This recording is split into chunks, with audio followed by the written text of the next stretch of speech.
میرے محترم بھائیوں بزرگوں، یہ دین نا امیدی کا دین نہیں، یہ دین مایوس لوگوں کے لیے آیا ہے۔ حضرت ابو درداء رضی اللہ عنہ نبی کریم صلی اللہ علیہ وسلم کے پیچھے سواری پر بیٹھے ہیں۔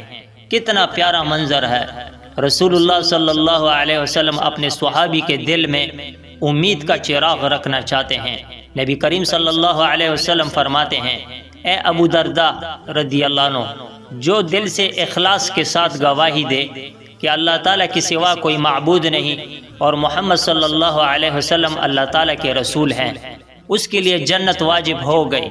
تو ابو درداء رضی اللہ عنہ چونکتے ہیں، انسانی ذہن فوراً سوال کرتا ہے، یا رسول اللہ صلی اللہ علیہ وسلم، اگر وہ زنا کرے، اگر وہ چوری کرے؟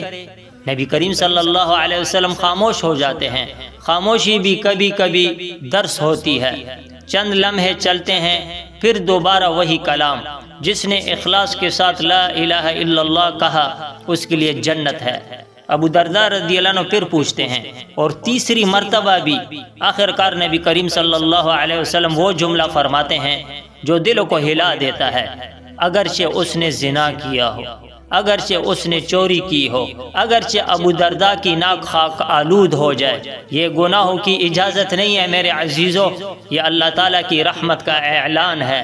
گناہ برا ہے، زنا برا ہے، چوری حرام ہے، لیکن کلمہ اتنا عظیم ہے کہ بندے کو کفر سے نکال کر ایمان کی چھاؤں میں لے آتا ہے۔ اگر گناہ کے بعد بھی بندہ اللہ تعالیٰ کو چھوڑ نہ دے، رسول اللہ صلی اللہ علیہ وسلم کو نہ چھوڑے، تو اللہ تعالیٰ بھی اس بندے کو نہیں چھوڑتا۔ اس لیے ابو درداء رضی اللہ عنہ ہر جمعہ ممبر رسول صلی اللہ علیہ وسلم کے پاس کھڑے ہو کر یہ حدیث سناتے اور اپنی ناک پر انگلی رکھ کر کہتے، اگرچہ اس نے زنا کیا ہو، اگرچہ اس نے چوری کی ہو، اگرچہ ابو درداء کی ناک مٹی میں مل جائے، تو کیوں؟